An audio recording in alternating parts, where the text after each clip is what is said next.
been about 40, I'd say it's about 45 minutes probably. We did a little work with Moja. Now we're back with Spry. And look at her, Mace. You can just see her nose. I'm showing her. You can just see her nose working. So the wind's coming this way. We started that track right there, and they just know. And I haven't done that much tracking with her. I love this. This is one of my favorite parts, is watching dogs start to understand what it is we want from them. There's not a doubt in my mind right now so I took her out and I took her for a little walk down the road just to let her stretch, just to have her under control, off lead.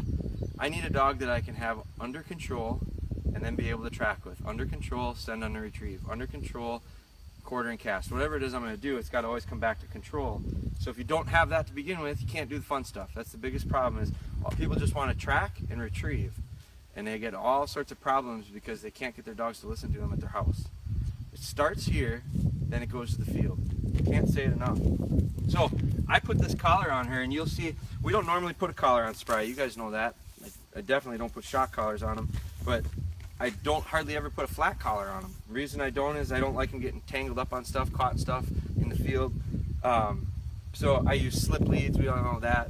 But I put this collar on it, on the dog, and it acts as something. I was actually talking with the holders who have Old Dan this last weekend, and they were talking about how different he is when he tracks and they put a flat collar on him, because they very rarely have a collar on him. I never had a collar on him either.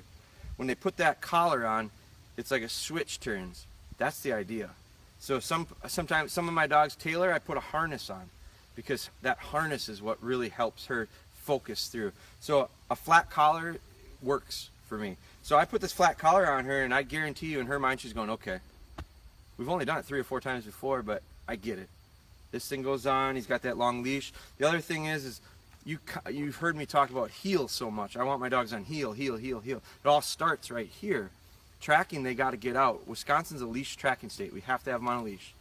So different states have different laws, but she has to be on a leash. Well, if she thinks she has to be on heel when she's on lead, we've got a problem, because now she's not going to get out in front. So when I have these long leads, and I'm trying lots of different types of leads, we sell a lead that I think works really well for tracking. I'm experimenting right now, but with a couple different styles, but this is one of them. But when I send her out on a track, she's got to be on lead, but she's got to be out in front. So that collar combined with this lead help. I never take her for walks with this stuff. I never work on heel work with this stuff. This is just for tracking. So I'm going to keep her here and let her work her nose a little bit. And I'm actually going to, once I start this, you won't hear much from me at all. I don't talk to them. I let them work. They have to think this through. I'll help them a little bit when they need it. But my job with this is to read her body language. Figure out when she's on something, when she's off something. Figure out what her ability to work through distractions is. What's her amount of time that she'll focus on something. If she gets into a lot of trouble, I reset her. And a lot of times that helps. So that's what my job in this. Her job is to just be natural. Follow the nose. Let the nose tell you. So first thing I do, take her to the spot where the initial spot mark is. So this would be your hit site. I'm letting her collect clues. I'm not talking to her, I'm giving her a little hunt command or a find it. That let's go, whatever you want to use. Let her start collecting sight clues at the scene of the crime, just like a cop. Now she puts those all in the back of her mind, and as she works through the trail, little bits and pieces of that will come back to her. So I just love watching her just work. She knows what's coming. So look at that nose. So let's take her into that hit site, put her on, and then I'm going to shut up. And I'm going to watch her work. Mace will do the best he can to follow. I don't want to slow her down. I don't want to put pressure on her neck. So I'm going to keep up. If I have to, I'll drop the lead and pick it back up. The concerns are when it gets tangled and all that stuff. So that's what we're working on, getting her to just use the nose. Yep.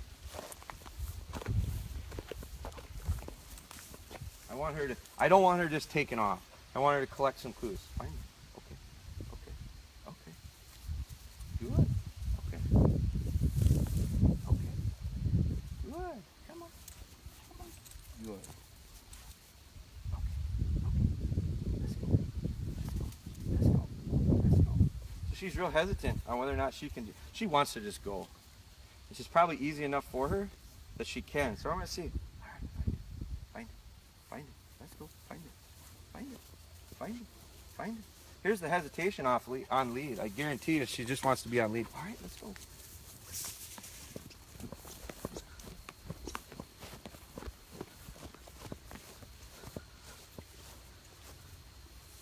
Good. Good.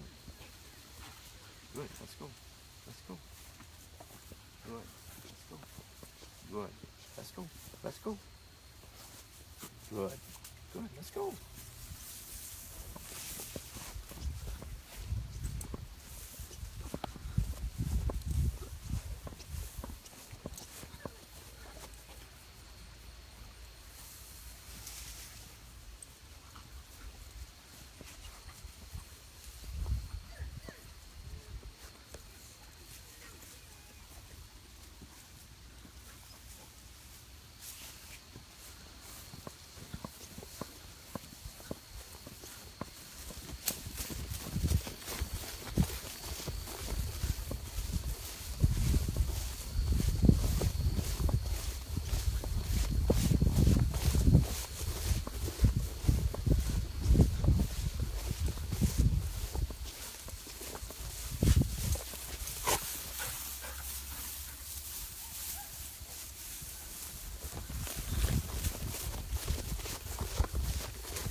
Let's go. Let's go. Good.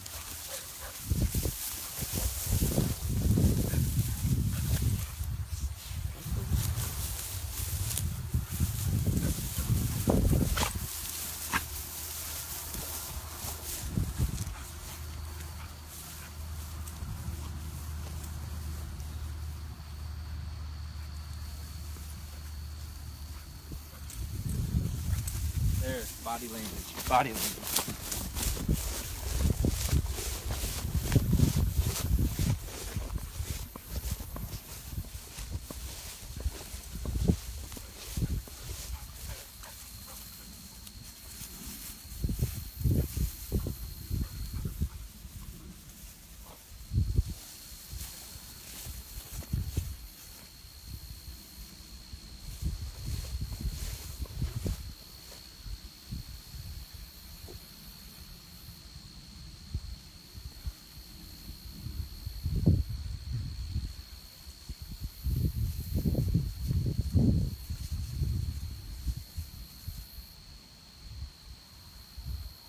Now she's got to figure it out.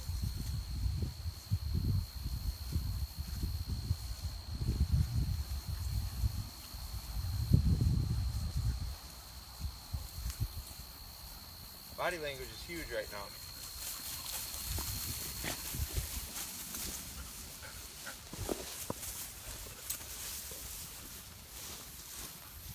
She's real confused.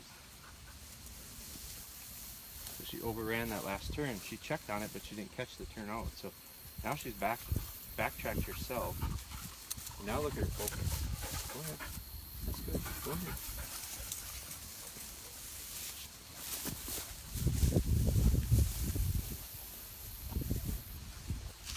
Come on, Mace. You gotta get out of the way because when she comes there, we wanted her to keep going, and she kind of checked it.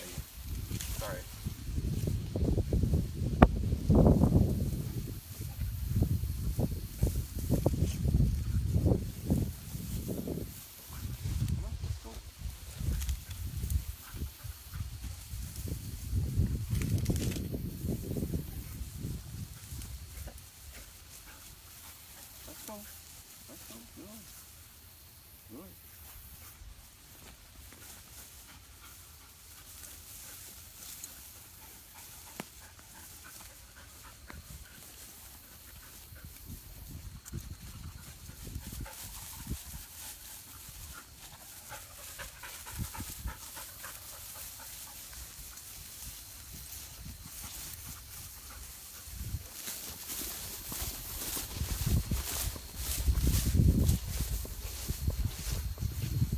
Here's that turn.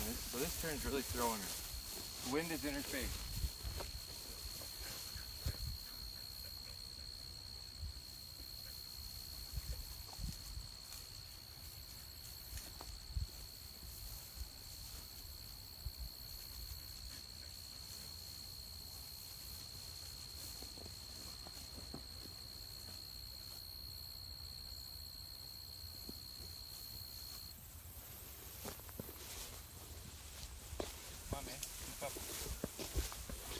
don't want to help her out too much. But I also don't want her to lose complete trust in me either. So right now she's got that initial burn off. Now she's going, this is harder than I thought.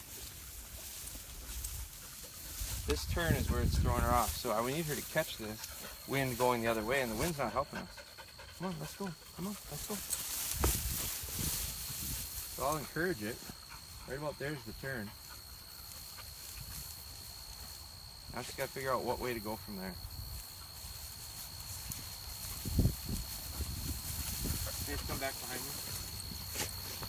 Stay behind me.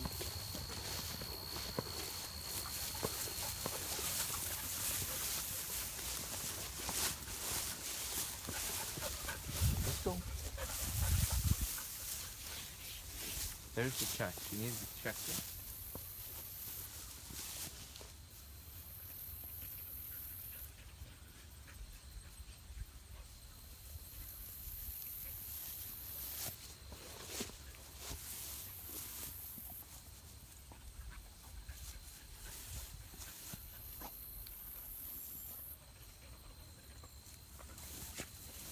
Come up so you can hear her know. There. Watch how she works through that. There. Very good. Very good. Get up, man. Get up, man. Give another check. If you miss this turn.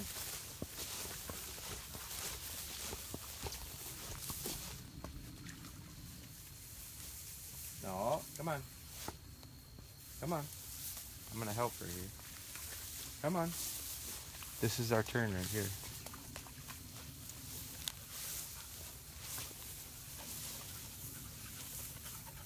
Find it. Find it. Find it. Very good. Find it. Get in there. Get in there. Get in there. Good girl. Good girl. That's a good girl. Oh, that's a good. What do you got? Come here. Very good. Oh, very good. Good girl. That was real nice. Here, come on. Very good.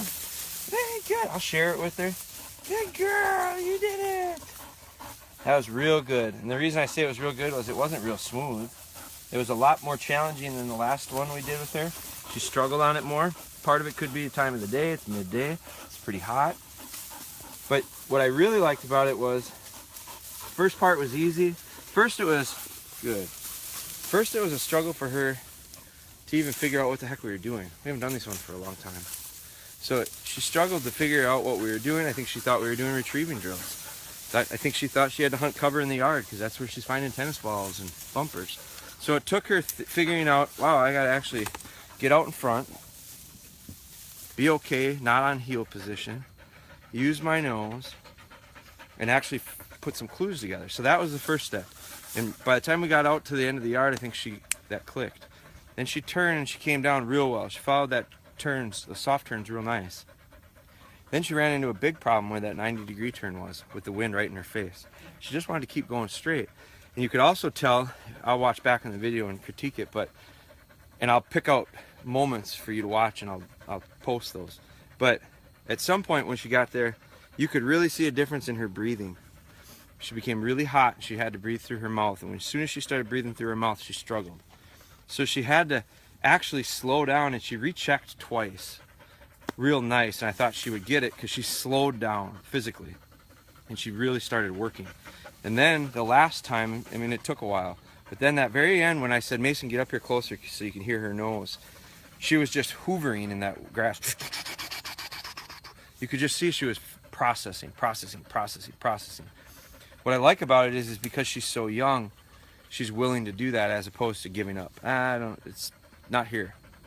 I've had dogs that quickly want to give up and go, it's not here. She worked. It was easy, it was hard, it was harder.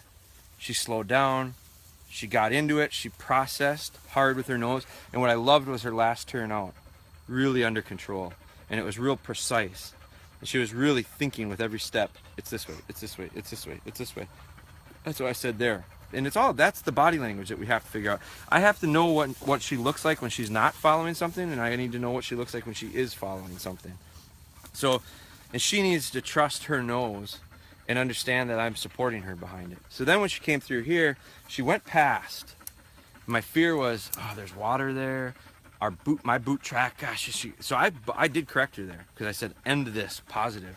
I got her back to me. I actually called her back. I don't hardly ever talk to him, but in that situation, I called her back, let her regroup, and right in, and then a ton of praise. So really nice little ending to a real simple track and pretty, not the easiest conditions. Earlier in the morning would have been better. Late at night would have been the best. What I'll do now with my older dogs is I'll do these and I'll lay them in the evening and I'll track them in the morning, because then I can get 12 hours. 10, 12 hours of time in between. She doesn't need that right now. She needs to have these 1 hour, 2 hour, 4 hour, and incrementally start adding some time to it. But all in all, a lot of success, and I would call it a really nice little lesson with Spry. So I'll post this up and I'll pick out some of those things to comment, to look for at the certain times.